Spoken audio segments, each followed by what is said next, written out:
This clip is brought to you by Within You Supplements. No bullshit, no fillers, just great tasting supplements to help your performance. Enjoy this clip. A lot of people will go to a doctor. My mom has gone to a doctor before, and he's told her to eat less protein, eat less meat. And with her, with all the information that she's gotten over the years of watching Oprah, Dr. Oz, right, there seems to be this effort to get people to eat less meat and get more plant-based protein. Then when you go to your doctor and then they tell you, you probably should try eating less meat too, you wonder, why is there such a divide between some of the information that we are getting from people in the fitness space and then the medical space seems to be spitting in that? That is a great question. And the first thing that I would say and bring up is that it's very hard to be good at everything. What I mean by that is physicians are trained in medicine. They are typically not trained in nutritional sciences, which is essentially, it's somewhat of a difficult position, but I also believe that physicians shouldn't be required to be trained in nutritional sciences. And the reason is because it takes a lot of effort and education, right? I did 7 years of nutritional training. I don't expect my husband, who is going to be a reconstructive urologist, to also be able to be in that domain and put time and attention to that. Reconstructive urologist. Guy's a total loser, but past. I don't know. He's going to be building some dicks. Yeah, totally. Yes, he is. What an amazing human. Yeah. Hey, listen, I got something for him to build. Okay. Can he fix it if it ain't broken? Like, can you make it better? Reminds me of RoboCop. I always got his training going. Hey, listen, I always joke that muscle is the organ of longevity. And Shane, my husband, always says, listen, there's another organ of longevity that... Yeah. Let's go. Yeah.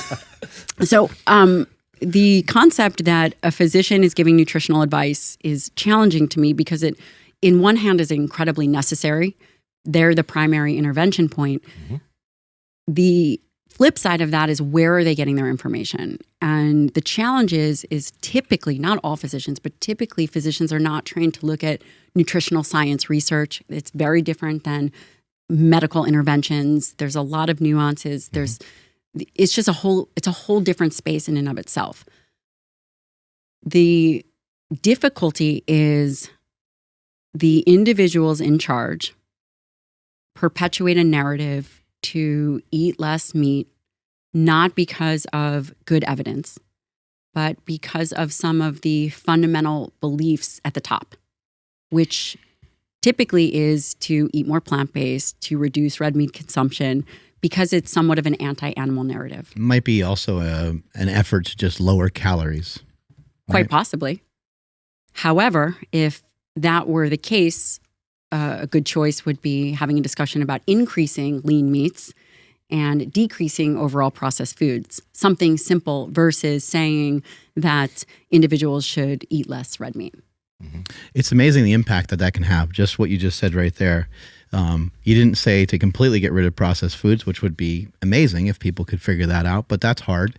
You and I, just during your stay here, we're talking about like cookies and donuts and which, by the way, Mark is eating under the table. You said carrot cake. It was weird. I was like, man. I may or may not have had that yesterday. Yeah, I don't know. He took me for a run and then we worked out all day. She's like, I deserve carrot cake. I don't know. Anyway, carrot cake. People don't have it's vegetable. Yeah, right? Fair. Yeah, you get a lot of fiber from the carrot, right? And the beta carotene. It's got to do something. We got to be able to fit carrot cake into the diet. Anyway, you didn't say that they need to completely cut it out, and you mentioned increasing the protein. What happens when people increase protein? There is something called the protein leverage hypothesis. You guys are familiar with that, and it's that an individual will eat their protein need in terms of, there's this biological drive for these amino acids, which is what make up protein, that they will continue to feed until they meet that need. So one of the theories is, as you increase dietary protein, your hunger mechanisms kick in and you eat your amount and you no longer are driven to continue to consume. When you have a more optimal protein diet, your hunger is under control, your muscle is fed well, right?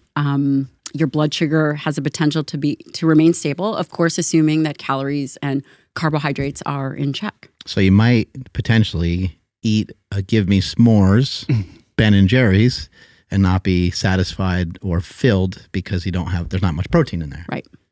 And also its effect on blood sugar. We got an issue with Ben and Jerry's. Yeah.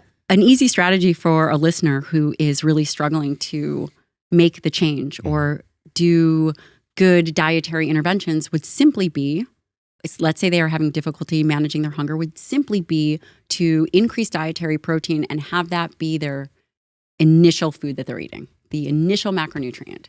I guarantee you, if you eat a chicken breast or you eat 2 chicken breasts, it's going to be very difficult for you to then switch to Ben and Jerry's and eat the whole thing. Just not going to want to do it.